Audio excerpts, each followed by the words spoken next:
In the dazzling world of 1960s Hollywood, few names shone brighter than Elvis Presley's. However, behind the throne of rock and roll, Elvis harbored dreams that went beyond the glitter and glamour. He yearned to be seen as a real actor in the league of Marlon Brando or James Dean. But could anyone who could effortlessly croon, Can't Help Falling in Love, or Hound Dog convincingly portray angst-ridden characters on the big screen? This question lingers as we delve into the life of Priscilla, Elvis's then-girlfriend, navigating her own identity crisis. Living in the shadow of Elvis's lavish romances, Priscilla felt the pressure to up her game. In the swirling 60s, subtlety was not her style. Inspired by the bold, unapologetic beauty of Elizabeth Taylor, Priscilla embraced a dramatic flair, piling on the makeup and growing her hair into a majestic, French aristocracy-inspired coif.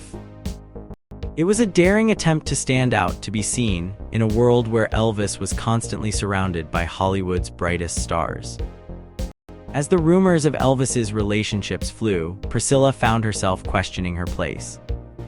Like a young actress grappling with her own identity, she wondered if she could ever truly be enough. Little did she know, her own journey was about to take a dramatic turn, one that would intertwine her fate with the king himself in unexpected ways. The world of Hollywood was not just about glamour, it was also about the intricate web of relationships and dependencies. Elvis's recent romance with Anne Margaret had sparked a conversation about authenticity, one that would echo through the halls of Graceland. As Priscilla sought answers about her own identity, Elvis found himself reflecting on his own artistic aspirations. He yearned to break free from the mold of the rock and roll king and explore deeper, more meaningful roles. It was during this introspective period that Elvis crossed paths with Larry Geller, a young hairdresser with a thirst for spiritual exploration. Their conversation would prove to be a turning point, not just for Larry, but for Elvis as well. As Larry delved into the mysteries of metaphysics and spirituality, he ignited a flame within Elvis, a flame that would guide him toward a more profound understanding of himself and his place in the world. This chance encounter marked the beginning of a transformative journey, one that would see Elvis venture into uncharted territories of self-discovery. As the king continued to dazzle audiences with his music, a new, more introspective Elvis began to emerge, one who sought to find meaning beyond the spotlight. The journey ahead would be fraught with challenges, but for the first time in his life, Elvis felt a glimmer of hope that he might just find his true purpose. Jerry found himself in an incredible situation when he joined Elvis Presley's team. It all began when Elvis invited him to grab breakfast and then head to California. Jerry, tired from their road trip, initially declined, but changed his mind when he learned they were heading to California the next day. At the film exchange, Elvis called and asked to speak to Jerry directly. Learning that Jerry was with him, Elvis asked him to come to Graceland. Jerry, excited yet a bit overwhelmed, went home, grabbed some clothes, and returned to Graceland. To his surprise, he ended up spending 12 hours waiting for Elvis, who kept him on site for an extended period. For Jerry, this was the start of an adventure he'd never forget. Life at Graceland was unlike anything he had experienced before. Despite the initial hesitation from his family and friends who felt he was leaving a promising future as a history major and teacher behind, Jerry was drawn to Elvis's unique spirit and his love for music. Jerry's decision to join Elvis was driven by his admiration for the way Elvis interpreted music, especially rhythm and blues, which he found truly captivating. Living at Graceland, Jerry quickly learned about Elvis's relationship with faith. Elvis often spoke about his connection to God and how it guided his life decisions. He believed that whatever path he was on was chosen by God. Elvis once said, "I never expected to be anybody important, but whatever I am, whatever I will become, will be what God has chosen for me." He spoke about his faith not just as a comfort, but as a guiding force in his life, influencing his choices about drinking, smoking, and other habits. Adjusting to life with Elvis wasn't easy for Jerry, especially given his shy nature coming from a small town in Memphis. Elvis quickly noticed this and played a game to break the ice. When Jerry went to a nightclub with the group, Elvis teased him about his fashion choice, a pair of tight pants and a velour shirt. Elvis playfully questioned if he was really going to wear it, pushing Jerry to change his outfit multiple times. This wasn't just a joke. Elvis wanted to see how Jerry handled teasing and whether he could take a light-hearted jab. It was a test to see if Jerry could keep his cool and sense of humor, essential traits in Elvis's fast-paced and humorous world. Over time, Jerry realized that Elvis's humor was a key part of his character. It was quick, witty, and sometimes resembled the absurdity of Monty Python sketches. Elvis loved to keep things interesting and entertain himself. One instance that stands out was when he made everyone carry briefcases, only to find out Gene Smith was using his to carry a hairbrush and a doorknob. This kind of humor was Elvis's way of connecting with people and keeping the mood light. As Jerry settled into life at Graceland, he noticed the pressures Elvis faced as he grew older. At his 31st birthday, Elvis wrote an interview reflecting on his life. He talked about his early dreams and how being poor made him aspire for more. Now, with fame, he saw things differently.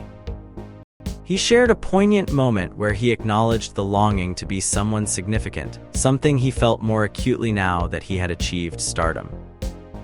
Living close to Elvis gave Jerry a unique insight into his mind and heart. Jerry saw Elvis as someone who wasn't just interested in sports or movies, but in deep, personal conversations. They would talk about life, family, and friends, making every discussion meaningful. Elvis had a rare ability to connect with people by making even mundane topics feel important. For Jerry, spending time with Elvis was an invaluable learning experience. He felt he learned more from Elvis than from his formal education. Being part of Elvis's inner circle was exhilarating, but also came with its challenges. Jerry found himself running errands and assisting with security. He felt Elvis was testing him, assessing his intelligence and trustworthiness.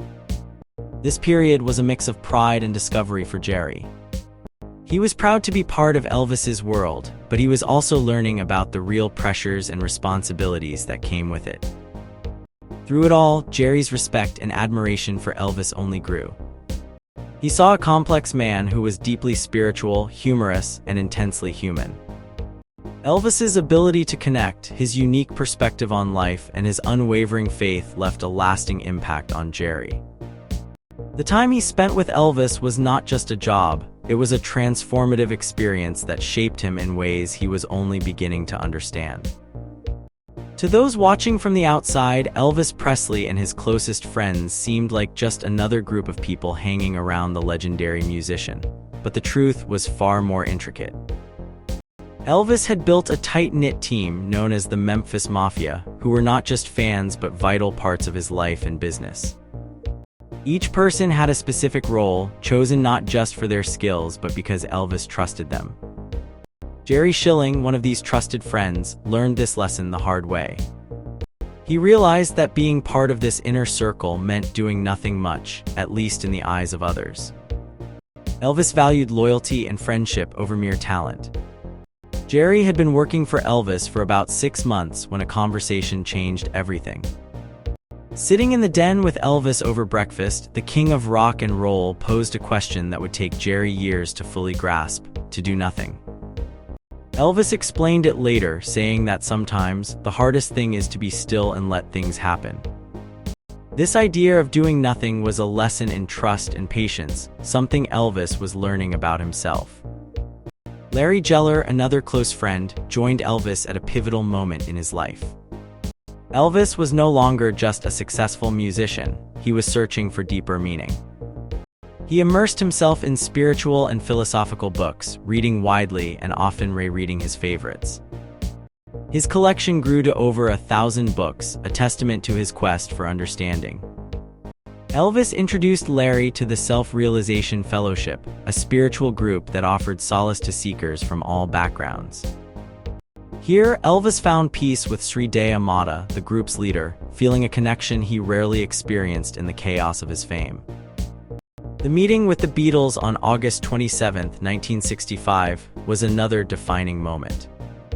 The Beatles, who had long admired Elvis, finally got to meet him after years of trying. Elvis, however, was not the confident star they expected. He was quiet, pensive, and clearly troubled. He shared his frustration about being typecast in silly movies and his dream of making a serious film that would earn him an Oscar. For the Beatles, seeing Elvis in this vulnerable state was both exciting and humbling.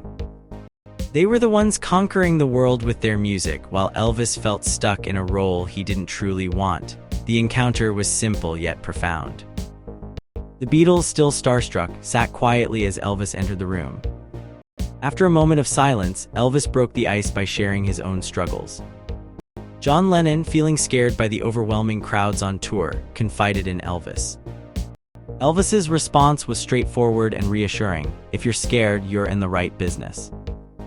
This exchange showcased Elvis's down-to-earth nature and his ability to connect with others, even those who seemed worlds apart from him. The meeting also highlighted the technological marvels of the time. Paul McCartney was amazed by the remote control Elvis had for his television, something so common today that it seemed like magic back then.